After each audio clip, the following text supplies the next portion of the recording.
그날이 오면 나는. 자, 나는까지 한번 시작. 그날이 오면 나는. 자, 여러분, 어제가 8.15 광복절이었죠. 이제 이어지고 있지만, 여러분, 광복절이 1945년도니까 세월로 따지면 어느새 81년이라는 시간이 지났습니다. 그 시간을 겪으신 우리 교우들도 있을 것이고, 또 그 이후에 또 6.25 동란과 또 배고픔의 시절을 거치면서 여기까지 오신 분들 또 많으시라 생각합니다. 돌아보니 하나님의 은혜가 아닐 수가 없습니다. 여러분 아시는 대로 역사학자들도 우리나라가 당시 일본의 지배 아래 36년을 있었지만 아마 360년이 돼도 어려웠을 정도로 우리나라는 굉장히 어렵고 힘이 약한 나라였죠. 그래서 이스라엘이 70년 만에 돌아왔을 때 하나님의 전적인 은혜였던 것처럼 우리도 사실 광복도, 물론 당시에 무릎 꿇지 아니한 독립투사들과 또 그러한 또 백성들이 있었기 때문에 여기까지 왔지만 하나님의 은혜로 온 줄 믿습니다. 자, 그런 가운데 우리가 이제 결정적인 것이 여러분 아는 대로 8월 15일 날 그 정오에 일본 천황이 항복을 선언하면서 우리나라도 자동으로 이제 광복이 됐잖아요. 그러나 이제 그 전에 6일과 9일 전인 8월 이제 11일, 2일, 그리고 8월 6일, 8월 9일, 바로 그때에 히로시마와 나가사카에 원자폭탄이 떨어지면서 이제 이런 폭탄이 떨어지면서 현실이 되었던 것이죠. 자, 그랬을 때 일본 땅에 이 원폭이라고 하는 어마어마한 폭탄이 떨어질 것에 대한 전단지 삐라라 그러죠. 또 방송에 방영된 것은 너무도 유명한 역사적인 이야기죠. 실제로 삐라들이 쏟아져 나왔죠. 그래서 빨리 피신을 가십시오. 여러분들이 생각지 못한 폭탄이 떨어질 것입니다. 그리고 방송으로도 여러분이 듣도 보지 못한 일이 일어날 것이기 때문에 이 전단을 받거나 방송을 들은 분은 빨리 이 도시를 떠나시기 바랍니다. 자, 그러나 여러분 한번 여쭤볼게요. 실제로 피난을 갔을까요? 안 갔을까요? 피난을 안 갔습니다.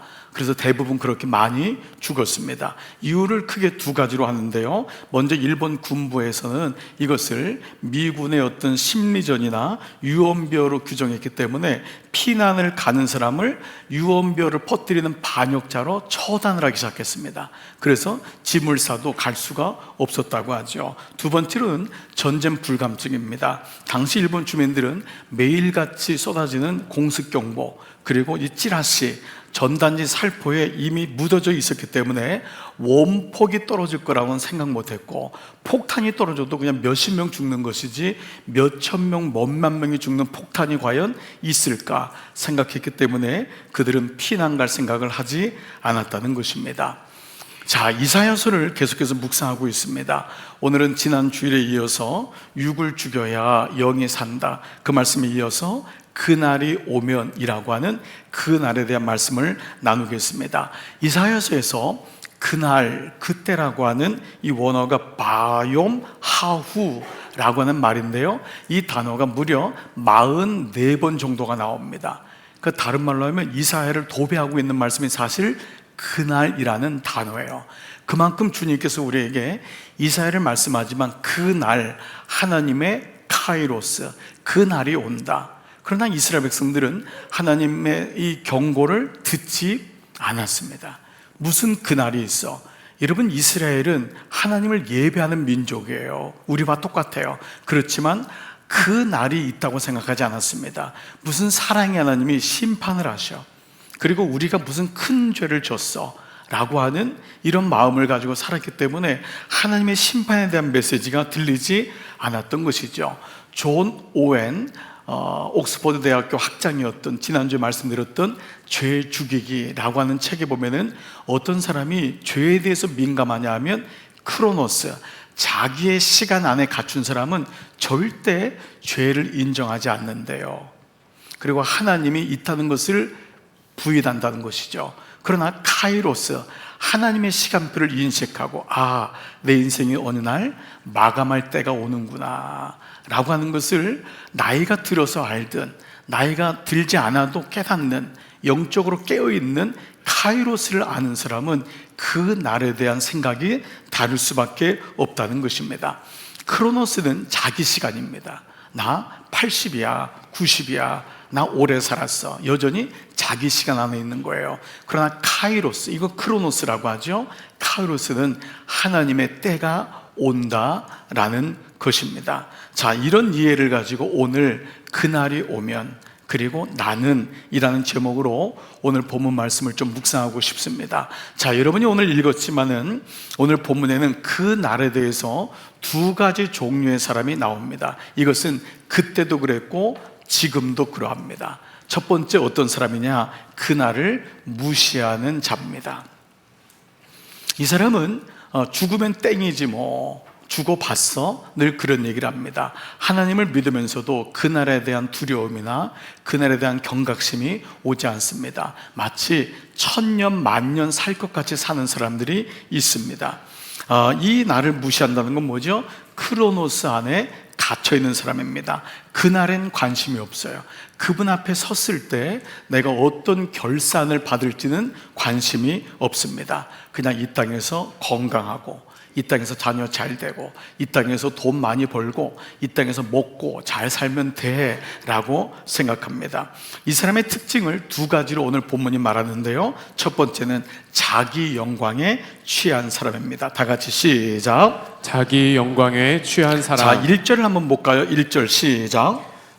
술 취한 자 에브라임의 교만한 면류관인 너 사마리아야. 자, 먼저 동그라미 한번 쳐보겠습니다. 자기 영광에 빠진 사람이 어떤 사람이냐? 술 취한 자. 자, 그리고 두 번째는 에브라임의 교만한, 두 번째 교만한 면류관이라는 말입니다. 에브라임은요, 요셉의 둘째 아들이죠. 첫 번째 아들이 므낫세입니다. 요셉이 아버지 야곱에게 두 아들을 축복해달라고 아이들을 데려가죠. 당연히 오른손에 첫 번째 아들을 대놓았죠, 므낫세를. 두 번째는 에브라임을 왼쪽에 댔는데 이 아버지가 미쳤어요. 어떻게 축도하죠, 야곱이요? 이렇게 축도를 하는 것입니다. 축복을 하니까 아버지 미쳤어요? 정신 나갔어요? 얘가 첫째입니다 했더니 아버지가 뭐라 그러죠? 안다 이놈아, 내가 아는데 하나님이 이렇게 시킨다. 실제로 아버지의 오른손으로 축복했던 에브라임이 므낫세보다 번성해집니다. 더 어떤 강력한 나라가 되죠. 그 나라가 바로 에브라임인데 사마리아를 중심으로 해서 북이스라엘을 형성합니다. 그래서 오늘 나온 게 에브라임의 교만한 면류관, 너 사마리아야, 이게 바로 그 말입니다. 실제로 북이스라엘은 남유다보다 훨씬 잘 살아요. 열지파가 올라갔기 때문에도 그렇고 너무도 성공주의, 물질주의, 번영주의에 취합니다. 그 결과 모든 외국에 있는 우상들을 다 데리고 옵니다. 그래서 결국은 우상에 빠지게 되고 북이스라엘은 가장 먼저 무너지고 심판을 받죠. 자, 근데 하나님이 이들을 향해서 뭐라고 하냐면 술 취한 자, 두 번째는 교만한 면류관이라고 합니다. 술 취한 자의 특징이 뭐죠? 술 취한 자는 자기가 술에 취했다고 인정하지 않습니다. 네, 당신 술 취했어. 무슨 내가 취했냐고. 자, 여러분, 옛날 생각을 여러분 복귀하시기 바랍니다. 술 드신 분은 절대 취했다고 안 해요. 알딸딸할 뿐인 거예요. 그래서 술 취한 사람은 이게 자기를 부인하는 거예요. 이게 뭐냐 하면 지금 현실적으로 하나님을 떠났는데도 나 떠나지 않았어. 기도 안 하는데도 나 기도하고 있어. 스스로가 자신을 속이고 있는 거예요. 술 취했다, 이 말은 현실을 부정합니다. 그리고 두 번째, 술 취한 자 뭐죠? 허세가 있어요. 허세 뭐냐면 오늘은 내가 쏜다, 오늘은 내가 한다. 2차 가자, 3차 가자. 여러분, 왜 남자들이 비즈니스 할 때 술을 먹일까요? 알딸딸 해가지고 정신없을 때 사인하게 하는, 그거죠. 맹정신으로도 될까 말까 하는데, 그러니까 늘 거기서 부정부패가 일어나는 모습도 뭐죠? 허세가 일어나죠. 교만한 면류관은 뭘까요? 면류관은 하나님이 쓰는 거죠. 왕이 쓰는 게 면류관인데, 사마리아가 지가 왕인 줄 알고 자기가 그 영광을 가로채는 것입니다. 가만히 인생을 보면은요, 인생은 잘났든 그렇지 못하든 다 자기가 왕이라고 생각합니다. 사사기의 주제가 뭐죠? 그때 왕이 없으므로 백성이 자기 생각에 옳은 대로 살았던 거예요. 내 생각대로 사는 게 뭐냐 하면 사마리아인 거예요. 하나님께 묻지를 않습니다. 이거를 교만한 면류관이래요. 신앙생활에서 가장 조심할 게 뭘까요? 내가 했다는 것입니다. 내가. 제가 이렇게 외부 집회를 가면 교회 이제 장로님들이나 권사님들, 교회 대표, 목사님들을 만나면 제일 안타까운 게 뭐냐 하면 내가 했어라는 것입니다. 누가 했습니까? 주님이 하신 거예요. 아멘. 주님이 하셨는데 이걸 나도 모르게 내가 하고 싶었던 얘기를 자꾸 하게 될 때가 많아요. 이게 위기입니다. 우리 교회도 50년이 됐잖아요. 50년 되면은 자꾸 그런 마음이 들 때가 있어요. 내가 교회를 지켰지, 내가 했지. 여러분, 이거 위험한 거예요. 사인을 주는 겁니다. 여러분 가정에도 자식을 누가 길렀어요? 내가 기른 게 아닙니다. 내가 기른 게 아니에요. 주님이 길러주신 거예요. 주님이 여기까지 인도하신 줄 믿습니다. 내가 가면 안 돼요. 여러분, 하늘을 날고 싶은 개구리라고 하는 그 우화를 아시나요? 이 똑똑한 개구리가 있었대요. 이 개구리가 보니까 하늘을 날고 싶은 거예요. 이런 생각 보통 개구리가 못 하잖아요. 가만히 생각해 보니까 날 수 있는 방법이 생각난 거예요. 친구 중에 황새가 있는 거예요. 황새 친구들한테 부탁을 한 거예요. 야, 내가 막대기 긴 걸 가지고 올 테니까 너희들은 힘이 세니까 하늘을 나니까 양쪽 끝에를 물고 날라라. 그 대신 내가 가운데를 내가 입으로 물고 있을마. 그러니까 양쪽의 황새가 드디어 이 막대기를 가지고 개구리는 가운데를 물은 거예요. 이거 올라가기 시작한 거예요. 하늘을 날기 시작한 겁니다. 그러자마자 땅에 있는 개구리들이 난리가 난 거예요. 아니, 제가 뭐냐? 제가 도대체 어떤 생각을 했지? 누가 저런 생각을 했지? 누구야? 얘가 올라가니까 근질근질해 죽겠는 거예요. 내가 하고 싶은데, 내가 했다는 걸 얘기하고 싶은데 그 막 밑에서 계속 누가 했어? 어떻게 됐을까요? 제일 높은 데 올라가서 답답해서 내가 했지! 그래서 땅에 떨어져 죽었다고 하는 웃기는 얘기지만 여러분, 우리에게 주는 메시지가 있습니다. 사랑하는 여러분, 오늘 첫 번째가 뭐라고요? 자기 영광에 취한 사람, 하나님을 떠난 사람입니다. 그날이 무시한 사람이에요. 두 번째 특징은 뭘까요? 눈에 보이는 것에 잡힌 사람입니다. 1절 후반절 볼게요. 시작. 술에 빠진 주정꾼의 도성, 기름진 평야의 높은 언덕에 화려한 왕관처럼 우뚝 솟은 사마리아야. 자, 동그라미 쳐볼게요. 술에 빠진 주정꾼의 도성은 눈에 보이죠. 그리고 기름진, 그 눈에 보이죠. 광야의 높은 언덕, 그리고 화려한 왕관처럼 우뚝 솟은, 다 뭐죠? 눈에 보이는 거예요. 자, 그런데 그 다음 구절이 뭐예요? 원어에도 하지만 너희는 시들어가는 꽃 같도다. 곧 재앙이 넘치는데 이 눈에 보이는 영화, 눈에 보이는 사람들에게 보여지는 것이 뭔 소용이 있겠냐라는 것입니다. 실제로 보여지는 것은 매력적이고 우리의 마음을 쉽게 뺏습니다. 그래서 어떤 사람이 금이 좋다고 하면 금을 사고, 주식이 올랐다면 주식을 사고, 코인이 올랐다면 코인을 사고, 땅이 좋다면 땅이 사고, 온통 우리에게 보여지는 것을 다 얘기하곤 합니다. 아브라함이 조카 롯도 소돔을 선택할 때 이미 소돔은 죄로 관영한 땅이었어요. 근데 그 땅을 어떻게 봤냐? 13장 10절 창세기, 롯이 멀리 바라보니, 가까이서 봐야 돼요. 사람도 가까이서 사귀어봐야 그 사람이 진짜인지 아닌 줄 알아요. 여러분, 그냥 사면 안 돼요. 가까이 가봐야 돼요. 속이는 건 다, 사기꾼들은 다 멀리서 보게 합니다. 그렇죠. 가까이서 봐야 되는데 멀리 바라봤더니 요단은 들판이 소아엘에 이르기까지 물이 넉넉한 것이 마치 이렇진 않은데, 소돔은 죄악이 관영한 도시인데 음란한 도시예요. 그 당시 이미 호모섹슈얼리티가 있는, 동성애가 있었던 무너지는 도시였는데 마치 주님의 동산과도 같고 이집트 땅과도 같았다는 거예요. 영어도 looks like, seems, 그렇게 보였다는 것입니다. 사람이든 물건이든 가까이서 그 사람 내면을 잘 봐야 됩니다. 2부 예배 나온 청년들이나 청장년들이 있다면 아무나 사귀면 안 됩니다. 가까이서 잘 데이트하고 그 사람이 어떤지를 잘 봐야 됩니다. 부모님은 누구신지, 어떤 교육을 받았는지, 저 집안의 가풍은 어떤지, 무엇보다 믿음이 있는지 없는지를 잘 봐야 됩니다. 그런데 사실 내면이 약하고 우리는 보이는 것에 쉽게 미혹될 때가 많습니다. 남자들이 좋아하는 모든 1번부터 10번이 뭐죠? 예쁜 여자, 예쁜 여자랍니다. 예쁜 여자, 조심해야 됩니다. 여러분, 사마리아 땅은 예쁜 곳이었어요, 겉으로 볼 땐. 그러나 그 안에는 어떻죠? 그 안에는 죄악이 넘치는 땅이었습니다. 결국 겉모습만 봤던 롯은 거기서 두 딸은 믿음을 잃고 두 사이는 생명을 잃고 자기의 부인은 소금기둥이 됩니다. 겉모습에만 붙잡혔던 사마리아, 겉이 매력 있으면 좋지요. 그러나 그 안이 꾸며지지 않은 상태, 내면의 질서가 없다면 정말 오늘 이 사마리아는 심판받기에 적합합니다. 4절 봐보세요. 기름진 평화의 제일 윗자리에 화려하게 피어있는 꽃이래요. 사마리아가 화려하게 피어있지만 내실은 뭐죠? 시들어가는 거예요. 시들어가는 거예요. 왜? 왜냐하면 뿌리가 없어요. 그 시내가에 심은 나무가 아닌 거예요. 그래서 시들어가는 꽃과 같은 사마리아야, 너는 여름이 오기 전에 맨 먼저 익어서 모든 사람에게 잘난치 하는 거예요. 내가 이렇게 예쁘다, 내가 이렇게 멋있다, 성공했다 하지만 사람들이 너를 보자마자 얼른 먹는구나. 여러분, 이 말씀이 뭐예요? 오늘날 여러분, 이 사마리아가 결국 이방 민족에게 제일 먼저 짓밟히는 나라가 된 것을 보여주고 있습니다. 결국 어떤 일이 일어났죠? 7절 8절 여러분 보세요. 동그라미 유다 사람들도 온 백성이 포도주에 취하여 비틀거리고 독한 술에 취하여 휘청거립니다. 온 나라가 쾌락에 빠진 거예요. 온 나라에 내면을 가진 사람이 없는 거예요.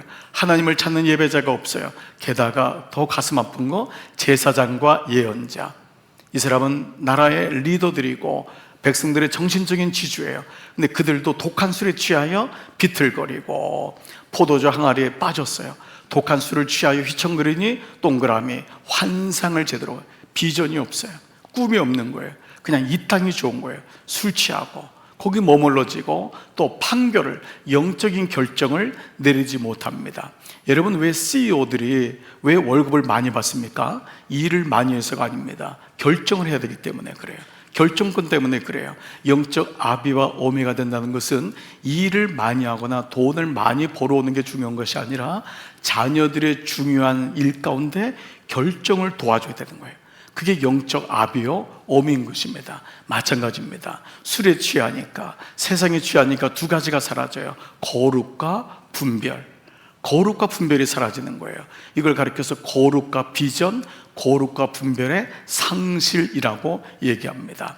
모든 공동체, 모든 가정의 첫 번째 중요한 게 뭐냐면 거룩입니다. 내가 거룩하니 너희도 거룩하라. 이 거룩은 하나님 안에서만 생기는 것입니다. 하나님을 떠나는 순간 무너지는 것이 거룩입니다. 이스라엘 백성이 술 취하고 음행하고 겉모습만 꾸미다 보니까 하나님의 거룩이 없습니다. 내면이 없는 거예요. 결국은 이방 민족에 대항할 힘도 없게 됩니다. 두 번째 뭐죠? 분별이 안 되니까 비전이 없는 것입니다. 사랑하는 여러분, 오늘 우리가 예배 드릴 때 하나님으로부터 두 가지를 받기를 원합니다.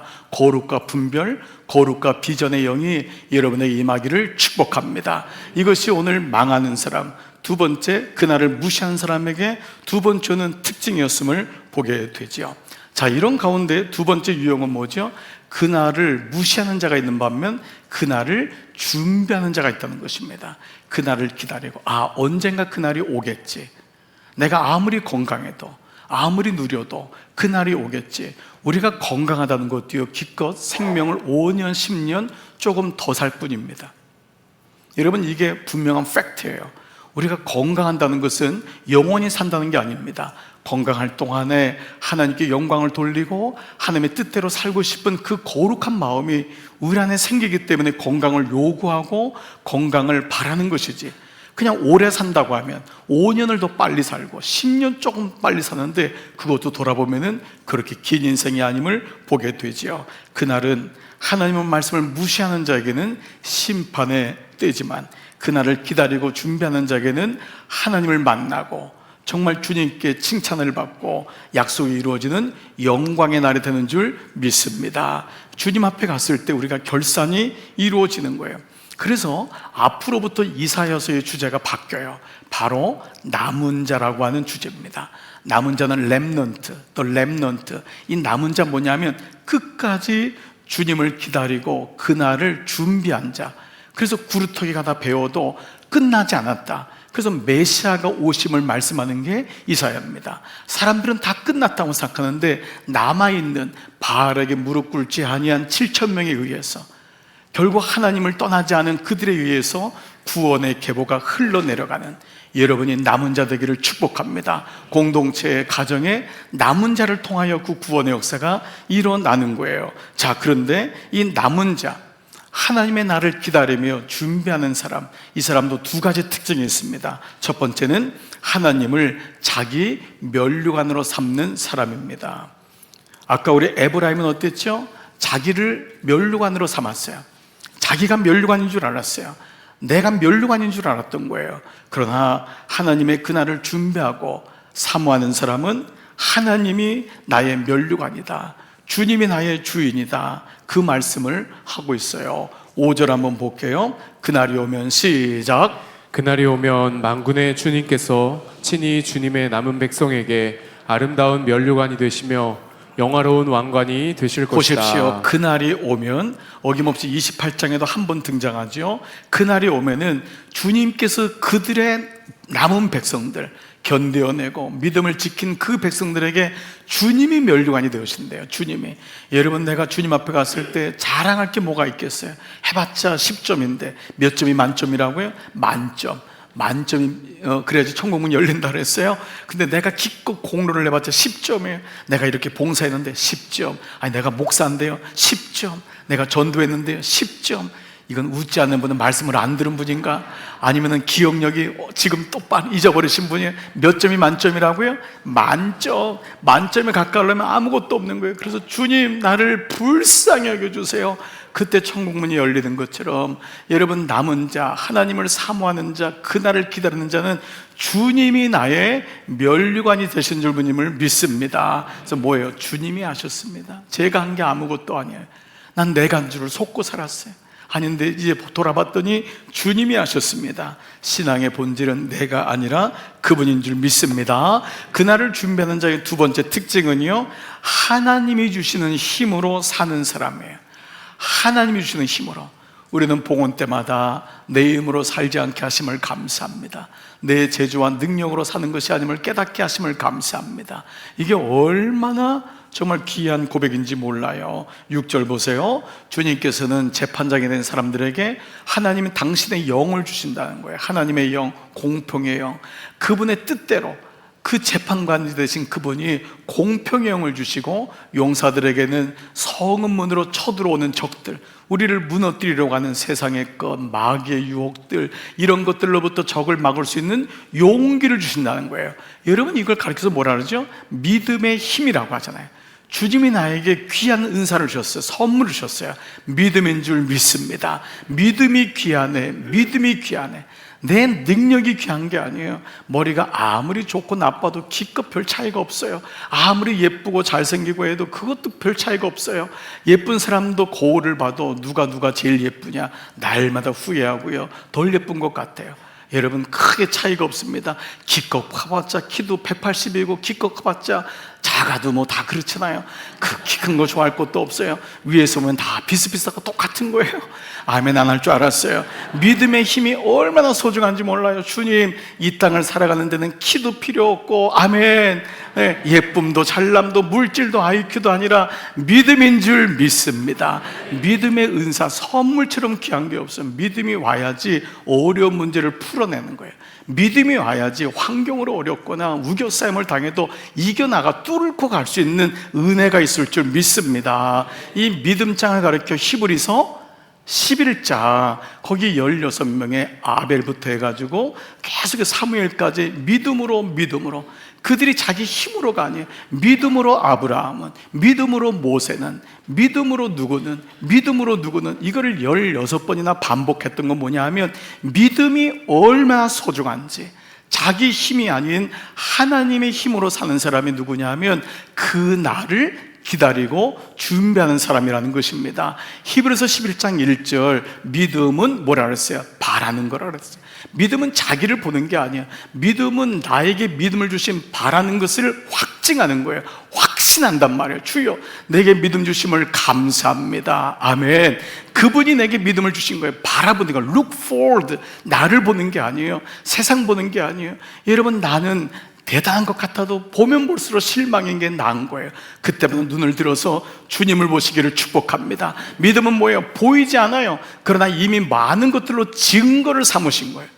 보이지 않는 세상 속에서 믿음의 사람들이 이미 증거를 주셨다는 거예요.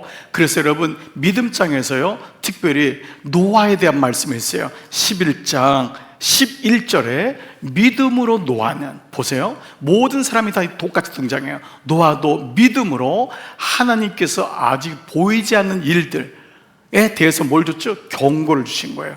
노아가 믿음을 가지고 있으니까 이렇게 살다가는 하나님께 칭찬받지 못하겠구나, 아니 심판받겠구나, 이 땅의 죄가 너무 관영하구나, 먹고 장가가고 술 취하고 이것밖에 없다고 했잖아요. 그때 하나님이 노아에게 그 마음을 주신 거예요. 노아가 이 말씀을 듣고 경고를 받았을 때 노아가 첫 번째 한 게 뭐죠? 믿음으로 예배를 드린 거예요. 그걸 하나님을 경외하고, 그리고 그가 준비한 겁니다. 방주가 꼭 배만을 의미하는 건 아닙니다. 배는 우리들에게 영적인 의미로 다가오는 거예요. 나는 믿음 장차 올 경고에 대해서 어떤 준비되었는가. 두 사람이 함께 길을 가다가, 두 사람이 아까 맷돌 가다가 한 사람은 가고 한 사람 남겠네. 준비된 자만이. 10사람이 있는데 5명은 등잔을 준비했지만 기름을 준비하자는 거예요. 그러나 5명의 미련한 처녀는 등잔은 준비했지만 기름이 없었을 때 신랑이 더디 오니까 자고 있다가 깨어보니까 등불에 뭐가 없어요. 기름이 없는 거예요. 기름을 사러 갔다가 신랑이 오므로 그들은 신랑을 만나지 못하는 어리석음을, 낭패를 겪게 되는 것과 마찬가지인 것입니다. 자, 근데 그 다음 구절이 뭐죠? 자기 가족을 구원하였습니다. 저는 이 말씀이 이번에 다시 보이더라고요. 아니, 저는 노아가 세상을 구원한 사람으로만 생각했어요. 그런데 세상도 구원했지만 자기 가족을 구원했다는 거예요. 여러분, 이 말씀이 들리기를 바랍니다. 여러분, 선교는요, 멀리 있는 이방 사람에게만 선교하는 게 아니에요. 물론 우리는 상징적으로 이 땅에만 머무는 것이 아니라 멀리 있는 열방과 나라들을 선교해야 돼요. 그러나 가장 가까운 사람은, 먼 사람은 배우자라고 합니다. 가장 먼 사람은 자기 자녀라고 해요. 한 바퀴를 돌고 와도 여전히 변하지 않는 내 가까이 있는 사람, 노아에게 자기 가족이 보인 것도 은혜예요. 믿음이 보이면 내 가족이 보이는 거예요. 물론 가족에서 멈추면 안 돼요. 그는 배를 마련해서 모든 사람이 구원받는 통로가 되었지만 먼저는 가족이 구원받게 되죠. 이 믿음을 통하여 그는 세상을 정확히 보게 됐어요. 이 믿음을 통하여 구원의 상속자, 구원의 계보를 이어가게 된 것입니다. 두 가지, 그날을 사모하는 사람, 준비하는 사람은 하나님을 자기 멸류관으로 삼아요. 두 번째, 하나님이 주시는 힘, 믿음의 힘으로 사는 줄 믿습니다. 그렇다면 오늘 말씀을 이제는 나에게로 한번 적용해 보겠습니다. 자, 오늘 이 말씀은 제가 선택한 말씀이 아니에요. 우리 교회는 같이 약속해서 오늘 매일 성경의 이 구절을 주님이 주시는, 우리 공동체에게, 나에게 주시는 말씀이라면 나는 어떠한가? 그날에 대한 나는 마음은 어떠한가? 여러분에게 한번 묻겠는데 두 가지를 질문을 하면서 오늘 말씀을 마무리할게요. 첫 번째, 여러분은 정말 그날이 온다고 믿습니까? 라는 겁니다. 여러분, 죽어서 늙어서 오는 그날 말고 정말 주님의 심판하심을 믿습니까? 여러분의 믿음이 결산될 그날이 오음을 믿습니까? 죽음은 예고 없이 옵니다. 죽음은 예고하고 오지 않아요. 갑자기 옵니다. 젊은 사람도 길을 가다가 갑자기 하늘로 떠나는 경우도 있습니다. 심장마비로 오늘 봤다가 내일을 못 만나요. 우리는 집을 떠나갈 때 다녀오겠습니다 라고 집을 나가지만 다녀오지 못하는 사람들도 많이 있습니다. 우리는 내일을 알지 못하는데도 내일이 오지 않을 거라는 생각으로 가지고 살고 있어요. 어떤 부인이 그랬대요. 하도 남편이 절약을 하길래 당신은 천년 만년 사는 것처럼 사는구나. 천년 만년 사는 것처럼. 우리는 영원히 살 거라고 생각합니다. 여러분, 위대한 착각입니다. 그 날이 개인적인 심판이든 결산이든 우주적인 주님이 오시거나 우리가 주님 앞에 가는 그 날이든, 이사야가 무려 44번이나 그 날을 듣지 못하니까, 그 말을 귀를 막으니까 44번이나 그 날이 온다는 것을 얘기했다면, 오늘 이 말씀을 주님이 나에게 주시는 말씀이라면 여러분이 오늘 젊으신 분들이라도 이 말씀을 믿음으로 잘 받으시기를 축복합니다. 저는 다음 생에, 다음 삶, 여기에 대한 이 얘기를 생각을 할 때마다 헨리 나우엔이 쓴 죽음, 가장 큰 선물 이라는 책에 나온 예화를 잊을 수가 없습니다. 헨리 나우엔은 우리의 삶이 내일을 보지 못해요. 죽음 이후에, 그래서 예수를 믿으면서도 죽어봐야 알지, 이렇게 얘기하는 사람에게 우리가 과연 다음 삶이 없을까를 이란성 쌍둥이, 어머니 태 안에 있는 이란성 쌍둥이 오빠와 여동생의 대화를 통해서 우리에게 풀어줍니다. 오빠가 이렇게 말합니다. 동생, 너는 정말 바깥에 다른 세상이 있다고 믿니? 엄마 안에 있는 이게 전부 아니야? 라고 하자 동생이, 왜 오빠는 이렇게 의심이 많아? 믿지 않아? 여기가 끝인 것 같아? 여기는 우리가 다음을 위한 준비하는 과정일 뿐이야. 그러자 오빠가 이렇게 말합니다. 너는 여기를 나간 후에 돌아온 사람들을 본 적이 있니? 게다가 이 탯줄을 봐봐. 이렇게 짧은데 나가면 우리는 죽는 거야. 끝나는 거야. 여기가 다야. 동생이 말합니다. 아니야 오빠, 나가면 지금보다 훨씬 큰 공간이 있을 거야. 거기는 여기보다 어둡지도 않고 빛이 가득할 거야. 어쩌면 우리는 입으로 음식을 먹고 우리는 발로 걸어 다닐지도 몰라. 오빠가 말합니다. 말도 안 돼. 기껏 우리는 탯줄을 통해 먹을 뿐인데. 동생이 마지막에 이렇게 말해요. 오빠, 엄마가 계속 한 말이 뭐야? 우리를 기다린다고 했잖아. 우리를 보고 싶다고 했잖아. 여기가 끝이 아닌 거야. 죽음, 가장 위대한 선물. 이렇게 그날이 옵니다. 성경은 그날이 온다고 말씀하고 있습니다. 그날이 옵니다. 자, 만약 여러분들이 맞습니다 목사님, 저는 오늘 말씀처럼 그날이 옴을 저는 알고 있습니다, 믿습니다 라고 한다면 두 번째 질문입니다. 그렇다면 나는 그날을 어떻게 기다리고 준비하고 있는가 라는 것입니다. 어느 날 갑자기 온 그날이 아니라 준비된 그날은 다르기 때문에 그렇습니다. 예수님의 비유 중에 기다림과 준비에 대한 비유를 많이 하셨습니다. 하루는 주인이 집을 떠나면서 종들에게 자신의 소유물을 맡기는 비유가 있습니다. 마태복음 25장 14절이에요. 시작.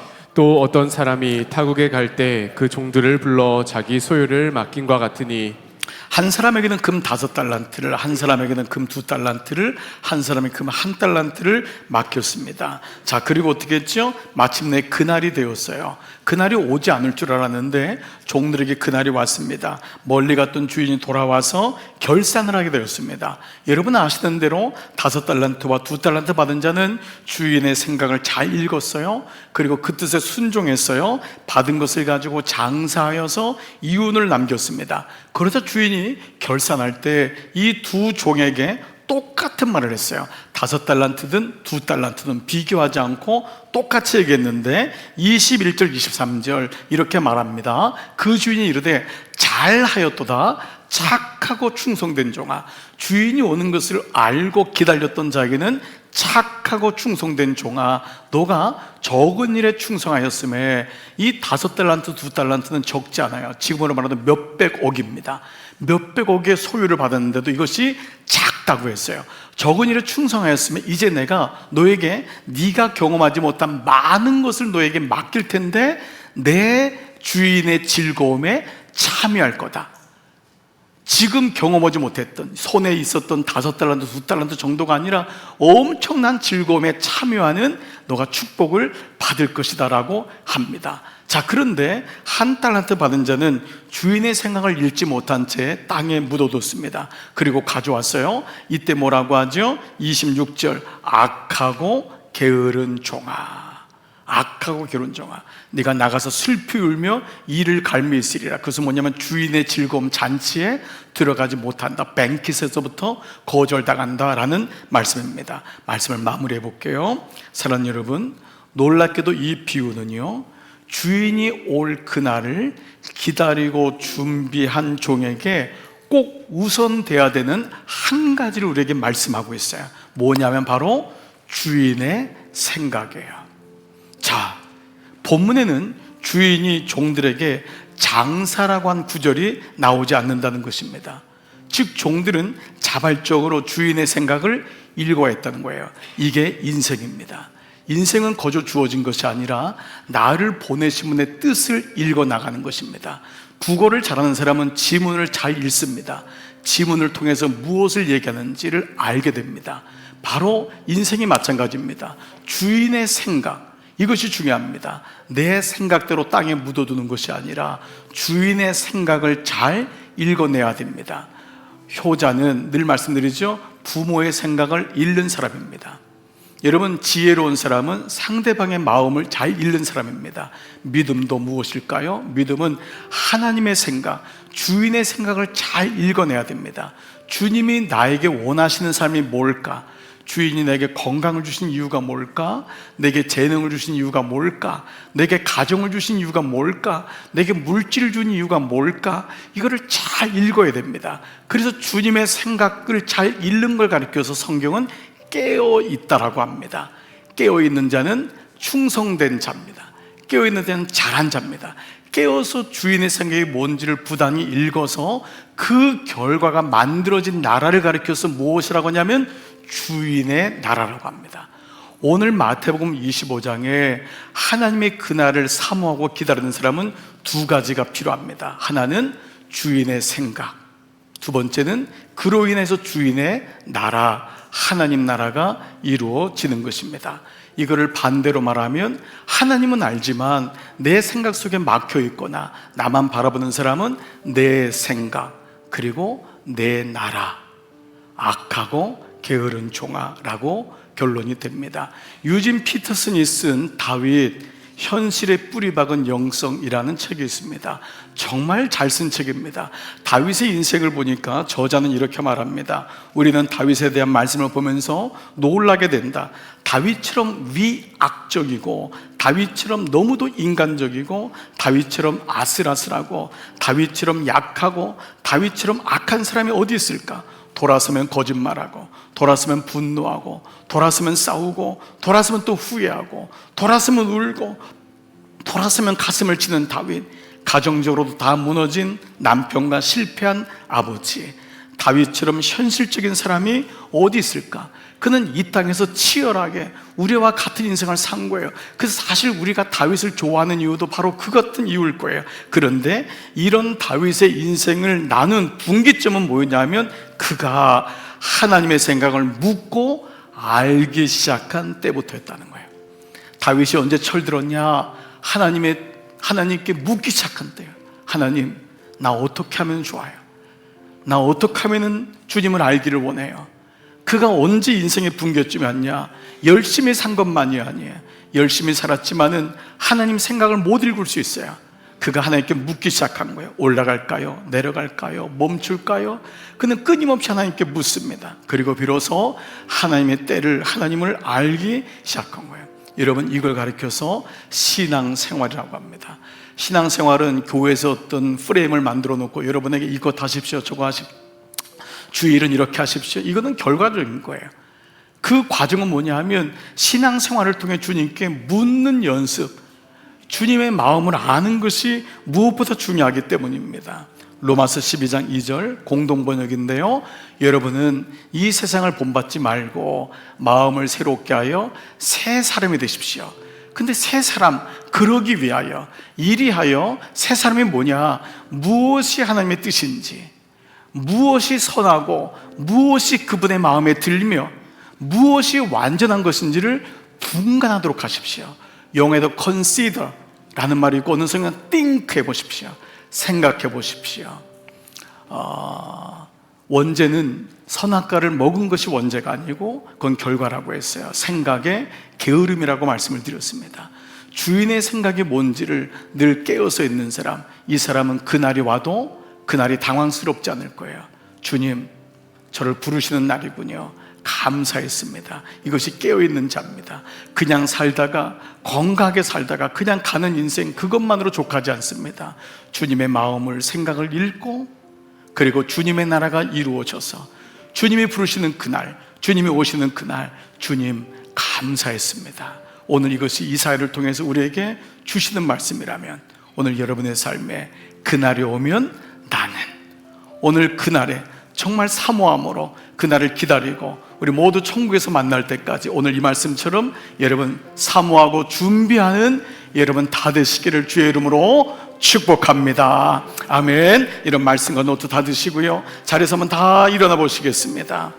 여러분에게 그날이 천국에 가는 그날도 되고 카이로스 하나님의 시간표도 될 겁니다. 그날이 없는 사람은 아무도 없습니다. 오늘 찬양을 통해서 그날 모두 변화되리, 예수 모든 상처 치유되리, 이전 것은 지나가리라. 오늘 이 찬양 한번 같이 한번 불러보겠는데요, 여러분 한번 악보를 보시면서 한번 같이 불러보고 몇 번 반복하면서 이 찬양 가사가 여러분에게 기쁨이 되고 회복이 되고 놀라운 은혜가 되기를 축복합니다. 같이 찬양하십시다. 그날 모두 변화되리, 그날 모두 변화되리, 예수 모든 상처 치유되리, 이전 것은 지나가리라.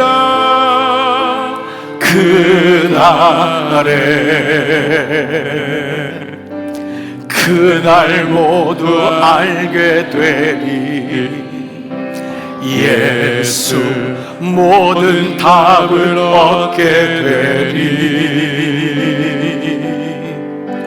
모든 걱정 사라지리.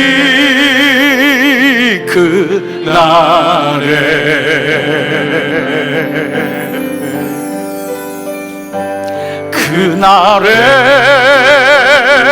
천국에서 영원한 기쁨 주와 나누리, 주의 얼굴 뵐 때 승리의 노래 부르리. 그날 주의 얼굴 보리, 그날 주의 얼굴 보리, 예수 크신 은혜 알게 되리, 돌연히 변하리라.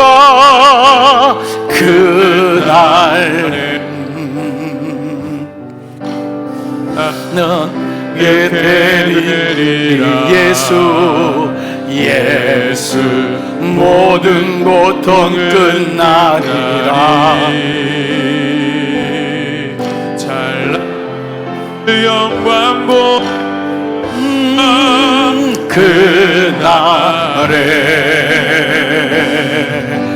그날에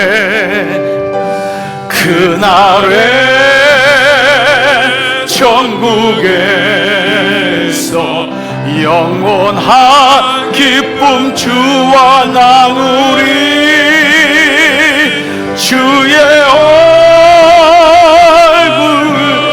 뵐 때 승리의 노래 부르리. 그날에 천국에서 영원한 기쁨 주와 나누리, 주의 얼굴 뵐 때 승리의 노래 부르리. 우리 함께 말씀 붙잡고 함께 입으로 고백하며 기도하며 나가겠습니다. 아버지 하나님, 오늘 이사야 말씀에 그날이 오면이란 말씀을 사실 그들은 듣지 않았습니다. 그날을 무시했고 그날은 없다고 생각했지요. 그러나 하나님, 그들에겐 심판의 날이었고 그날을 기다리고 준비한 자에게는 기쁨의 시간이었고 영광의 시간이었음을 보게 됩니다. 아버지, 내 힘으로 살지 아니하고 하나님을 나의 멸류관으로 삼는 자에게는 기쁨의 시간이 되었음을 보게 됩니다. 자비로우신 아버지, 우리의 인생의 여정이 어느 날 멈추게 되겠지요. 어느 날 우리 주님 나라에 다 가게 되겠지요. 그때에 주님 얼굴을 마주하며 예수님 때문에 내가 살았습니다, 예수님 때문에 구원을 받았습니다, 보라 이전 것은 지나갔으니 새롭게 되었도다, 놀라운 고백이 우리 안에 있게 하심을 감사합니다. 아버지, 주님의 마음을, 주님의 생각을 알기를 원합니다. 주님의 생각, 주님의 마음을 알고 주님의 마음대로 살아가는 그 마음이 되기를 원하고 기도합니다. 5달란트 받은 자, 2달란트 받은 자는 주님의 생각을 읽었습니다. 주님의 마음이 어떠한지를 알았습니다. 그래서 그는 주님의 나라를 이루었고 주인의 나라, 하나님 나라를 이루었습니다. 아버지, 내 생각에 갇혀 있거나 내 나라를 이루는데 만족하지 말게 하시고, 이것은 심판을 불러올 수밖에 없습니다. 아버지, 남은 믿음 생활, 걸어갈 믿음 생활, 주님 오시면 주님 앞에 갈 때에 그날에 내가 주를 만날 것이요, 그날에 주님께 영광 돌릴 것이니, 아버지, 이 땅이 전부가 아닙니다. 이 땅은 나그네 같다고 했습니다. 이 땅은 잠시 있다가는 땅이라고 했습니다. 여기 마음 뺏기지 말게 하시고 아버지를 바라보는 놀라운 은혜가 사랑하는 종들 가운데 임하기를 원하고 기도합니다. 구원의 확신과 믿음의 놀라운 은혜가 임하기를 원합니다. 사모하는 자, 기다리는 자에게 그날은 기쁨입니다. 영광입니다. 아버지, 오늘 말씀을 들은 모든 종들에게 이 마음이 우리 가운데 충만케 하여 주옵소서. 두려워 떠는 자 되지 말게 하시고 숨는 자 되지 말게 하시고 주님을 만나는 기쁨이 우리에게 임하게 하여 주시옵소서. 그날에 전국에서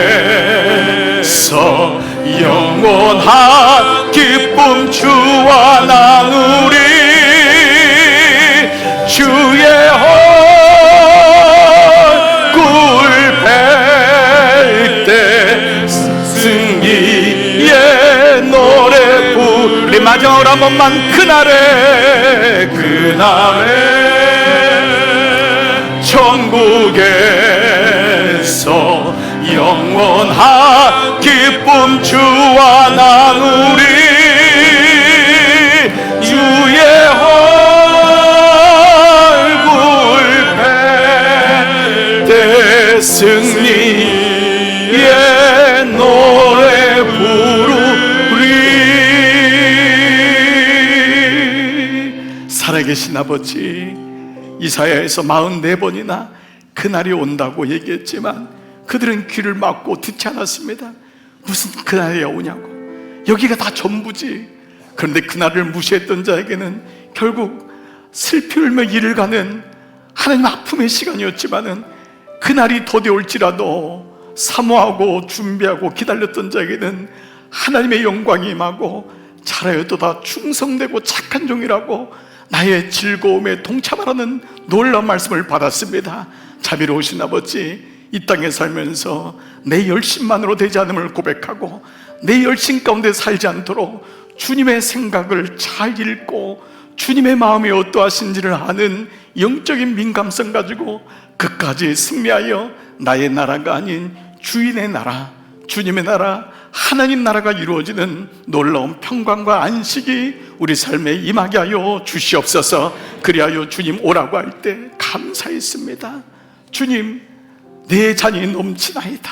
이 놀라운 고백이 우리 공동체 안에 넘치게 하시고, 훗날 천국 갔을 때 그때 장로님 때문에, 그때 권사님 때문에, 그때 집사님 때문에 고마웠다고 우리 모두 고백하는 영가족, 믿음의 가족들로 인도하여 주시옵소서. 아직도 우리 가족 중에 그날에 대해서 무시하거나 알지 못하는 사랑하는 가족이 있습니까? 하나님, 그들의 마음이 열리기를 원합니다. 그들의 마음에 주의 음성이 들리기를 원합니다. 혹은 어렵게 위기 속에 있는 교우들이 있습니까? 침상에 있는 교우들이 있습니까? 오늘 이 말씀이 기쁨의 말씀으로 다가와 주님 앞에 가는 그날까지 승리할 수 있도록 축복하여 주시옵소서.